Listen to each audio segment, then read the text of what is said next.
ಆಗ್ತಾ ಇದೆ, ಚಿತ್ರರಂಗದ ಸುಮಾರು ಬೆಳವಣಿಗೆ ಆಗ್ತದೆ. ಕಂಪ್ಲೇಂಟ್ ಕೊಟ್ಟಿದ್ದು, ಪ್ರಥಮ ಕಂಪ್ಲೇಂಟ್ ಕೊಟ್ಟಿದ್ದು, ಇದ್ರ ಬಗ್ಗೆ ಹೇಳ್ತಾರೆ. ಸೋಷಿಯಲ್ ಮೀಡಿಯಾದಿಂದ ಸಮಾಜದ ಸ್ವಾಸ್ಥ್ಯ ಹಾಳಾಗ್ತಾ ಇದೆ. ಯಾಕೆಂದರೆ ಹೆಚ್ಚಿಗೆ ಅದು ಬಹಳ ಕಡೆ ಇದೆ, ಅದು ಎಲ್ಲೂ ಇಲ್ಲ ಅಂತ ನಾನು ಹೇಳಲ್ಲ, ಆದರೆ ಕರ್ನಾಟಕದಲ್ಲಿ ಹೆಚ್ಚಿಗೆ ಆಗ್ತಾ ಇದೆ. ನಮಗೊಂಥರ ಇಡೀ ಕನ್ನಡಿಗರಿಗೆ ಆಗ್ತಕ್ಕಂಥ ಅವಮಾನ ಇದು.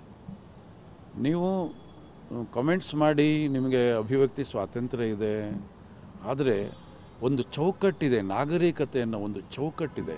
ಆ ಚೌಕಟ್ಟು ಒಳಗಡೆ ಇರಬೇಕು ಎಲ್ಲರೂ ಕೂಡ ಅವರವರ ಅಭಿಪ್ರಾಯಗಳನ್ನು ಹೇಳ್ಕೊಳ್ಳೋದಕ್ಕೆ ಅವಕಾಶ ಇದೆ. ಅದು ತಪ್ಪದು.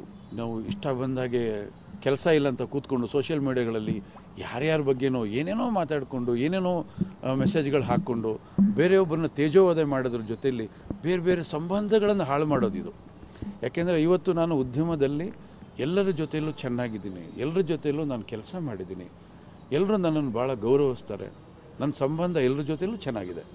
ನಾನು ಮೊನ್ನೆ ಎಕ್ಕ ಸಿನಿಮಾ ನೋಡಿ ರಾಘಣ್ಣಂಗೆ ಫೋನ್ ಮಾಡಿ ಸಿನಿಮಾ ಬಗ್ಗೆ ನನ್ನ ಅಭಿಪ್ರಾಯ ತಿಳಿಸಿದೆ. ಆಮೇಲೆ ನಿರ್ಮಾಪಕರಿಗೆ ಫೋನ್ ಮಾಡಿ ಹೇಳಿದ್ದೀನಿ. ಇಲ್ಲಿ ನೋಡಿದ್ರೆ ಎಕ್ಕ ಸಿನಿಮಾ ಬಗ್ಗೆ ಕೆಟ್ಟದಾಗ ಕಾಮೆಂಟ್ಸ್ ಹಾಕಿ ಇವ್ರು ಪ್ರಚಾರ ಮಾಡ್ತಿದ್ದಾರೆ. ಹಾಗಾದರೆ ಇದು ನಿಜವಾಗ್ಲೂ ಅವ್ರೇನಾದ್ರು ನೋಡಿದ್ದೇನು ಅನ್ಕೋತಾರೆ? ಅವರು ಏನು ಅಂದ್ಕೊಳ್ಳಲ್ಲ, ನನ್ನ ಸ್ವಭಾವ ಅವ್ರಿಗೆ ಗೊತ್ತಿದೆ. ಈ ಥರದ್ದು ಒಂದು ಬೆಳವಣಿಗೆಗಳು ನಮಗೆ ಮಾರಕ, ಚಿತ್ರರಂಗಕ್ಕೆ ಕೆಟ್ಟ ಮಾರಕ.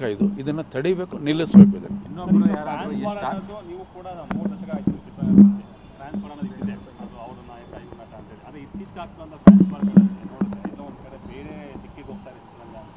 ಯಾರೋ ಒಬ್ಬ ನಟನ ಫ್ಯಾನ್ಸ್ ಅಂತ ಹೇಳ್ಕೊಂಡು ಮಹಿಳೆಯರಿಗೆ ಅವ್ಯಾಚ ಶಬ್ದಗಳಿಂದನೇ ಮಾಡುವಂಥದ್ದು, ಒಬ್ಬ ನಟನ ನಿಂದನೆ ಮಾಡುವಂಥದ್ದು. ಇಂಡಸ್ಟ್ರಿ ಹೌದು, ಖಂಡಿತ. ನಾನು ಅದನ್ನೇ ಹೇಳಕ್ಕೆ ಬಂದೆ. ಈ ಹಿಂದೆನೂ ಫ್ಯಾನ್ಸ್ ವಾರ್ಗಳು ಇದ್ದವು. ಯಾವಾಗ ಫ್ಯಾನ್ಸು ಹುಟ್ಕೊಂಡ್ರೆ ಆವಾಗಿಂದನೂ ವಾರ್ಗಳು ಇದ್ದೇ ಇರುತ್ತೆ. ಆದರೆ ಲಿಮಿಟ್ ಮೀರಿ ಹೋಗ್ತಾ ಇರಲಿಲ್ಲ.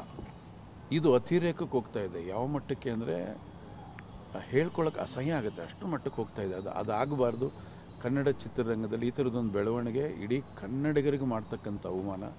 ನಾವೆಲ್ಲ ತಲೆ ತಗ್ಸುವಂಥ ಪ್ರವೃತ್ತಿ ಇವೆಲ್ಲ ಕೂಡ. ಇದನ್ನು ಎಲ್ಲರೂ ಕೂಡ ಸಾರಾಸಗಟ ಖಂಡಿಸ್ತೀವಿ ನಾವು. ಅದಾಗಲೇಬಾರ್ದು.